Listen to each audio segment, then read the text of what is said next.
I've had it up to here with how much of a nigger Thomas has been lately.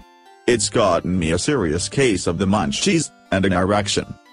Say, how's about you get me a prostitute, the quality Brazilian kind? Oh, and like some peanuts or something. Do you have any idea how dangerous it would be for me to try and get you a fucking whore? I have 2 strikes, Carlos.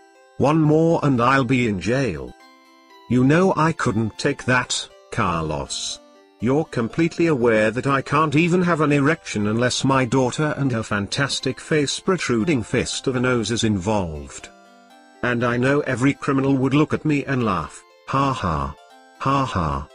His whole life will be spent more flaccid than spaghetti, like I'm some kind of fucking pedophile. But you are, a pedophile, Jack. Shut the fuck up, you know what I mean. She's over 19 in elephant years. It's perfectly legal in some places in the world.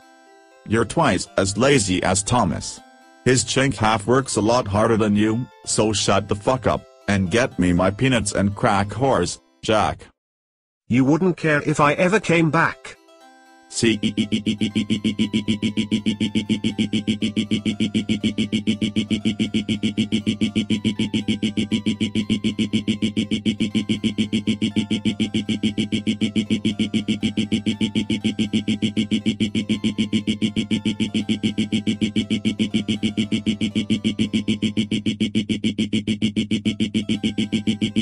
Eamon?